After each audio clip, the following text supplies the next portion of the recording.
à la chaîne Mathématiques Science. Aujourd'hui, je vais vous présenter et expliquer une nouvelle vidéo, qui est une vidéo donc en organisation et gestion des données fonctions, et plus précisément une vidéo dans laquelle nous allons voir comment on peut cette fois-ci donc représenter des données par un histogramme.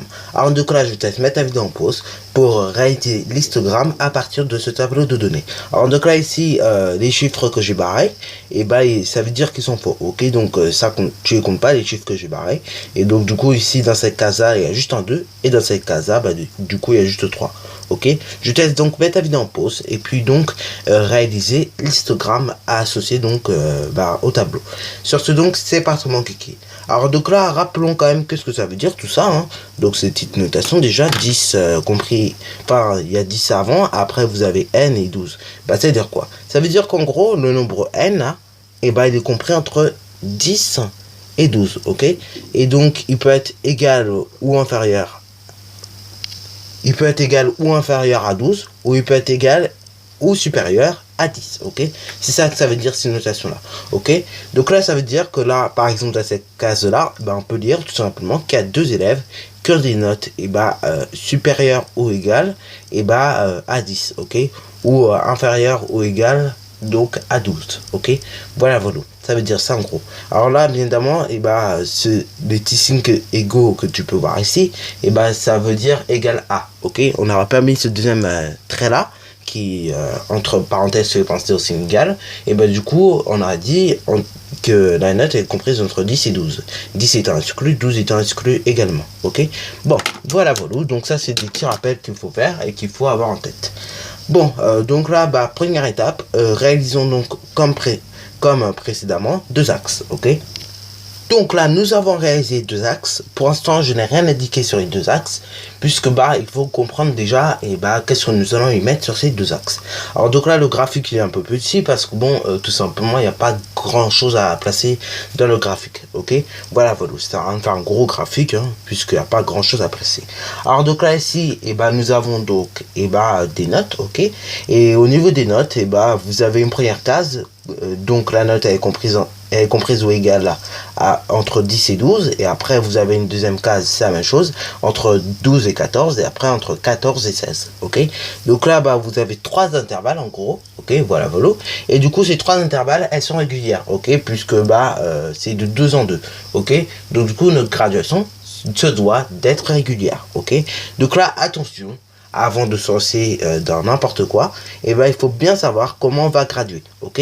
Alors là, pour ce faire, donc, on va pas graduer comme sur un graphique en bâton, puisque justement le but, c'est pas confondre ça avec le graphique en bâton, ok?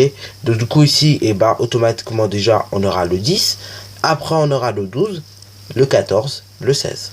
Donc là, du coup, nous aurons 1, 2, 3, 4 notes, ok? Nous aurons 4 choses à placer, et en sachant que il y aura ces 3 choses là, ok? Et puisque le quatrième sera là. Donc du coup, en gros, c'est comme si en fait on avait divisé cette longueur là en 3. Ok, voilà, en 3 parts égales. Donc là, ici, nous avons combien? Nous avons 9 cm.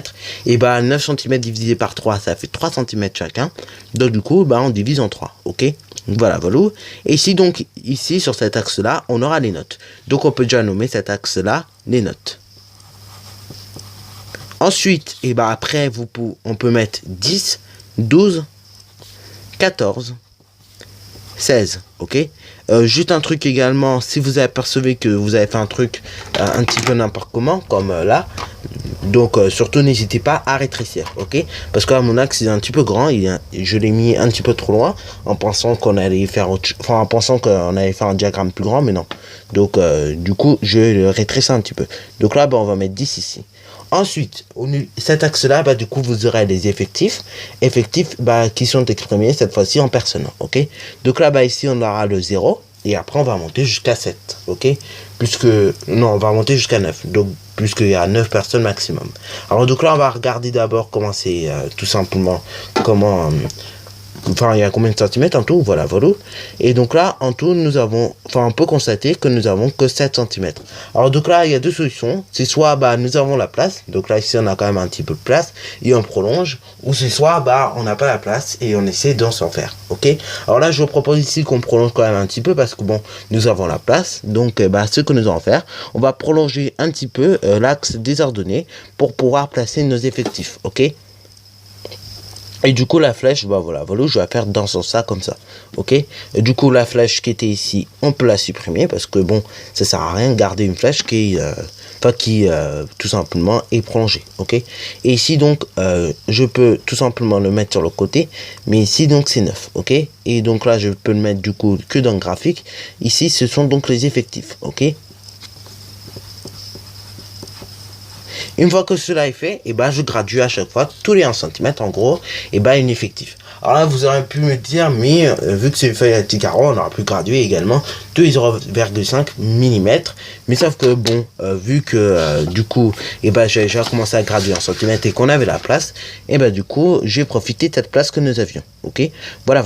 Donc du coup, et ben tous les 1 cm, on aura une nouvelle effectif. Ok, voilà.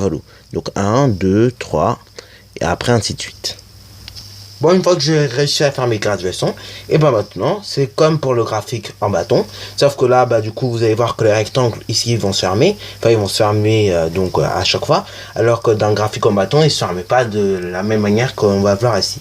Donc là, bah, la première effective, donc c'est entre 10 et 12, et donc il y a 2 personnes. Donc là, on monte jusqu'à 2 personnes, et cette fois-ci, regardez comment on va faire le rectangle. On va tout simplement aller croiser jusqu'à l'axe et bah, des ordonnées, et après, pareil, on va descendre donc le rectangle jusqu'à l'axe des abscisses, ok. Et c'est comme ça qu'on va faire ainsi de suite, ok. Alors là, bien évidemment, à chaque fois on va pas aller jusqu'à l'axe des ordonnées, bien évidemment on va reprendre sur chaque côté de rectangle, ok. Donc du rectangle précédent, bien évidemment, ok. Ensuite, et bah pour entre 12 et 14, on a donc 9 personnes. Donc c'est la plus grosse effectif. Donc là on monte jusqu'à 9. Voilà. Une fois que nous sommes montés jusqu'à 9 ici, et bah on le fait de même à droite, on monte jusqu'à 9. Alors là, donc, c'était la plus grosse effectif ici. Après, donc, je ferme mon rectangle. Et troisièmement, c'est pareil. Et bah, tout simplement, on va jusqu'à 3.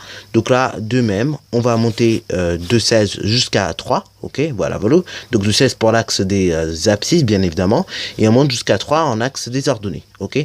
Une fois que c'est fait, bah, je ferme mon rectangle, comme vous pouvez le voir. Une fois que donc j'ai fini ma construction, je peux colorier le diagramme. Voilà. Bon, alors là, bon, il n'y a pas besoin de colorier ici. Donc là, je peux quand même lui donner un petit titre. C'est répartition des notes et bah dans une classe. Ok. Donc là, on va donner le même titre que dans la vidéo précédente, puisque bah en fait, j'ai pris pratiquement les mêmes données, sauf que là, au lieu de les mettre en pourcentage, j'ai traduit bah en nombre d'élèves. Ok. Donc du coup, bah, on va mettre répartition du nombre des notes dans une classe, ok. Voilà, donc et bah du coup, malgré le fait qu'on n'ait eu pas besoin de mettre de la couleur, bon j'en ai eu quand même pour qu'on puisse bien différencier, et bah chacun des notes, ok, voilà. Et du coup, bah j'ai mis comme titre répartition des notes dans une classe. Bon, sur ce donc, c'est déjà la fin de cette vidéo. Si tu as bien aimé, n'hésite surtout pas à liker, à commenter, et bonne réussite à toi en mathématiques et en sciences.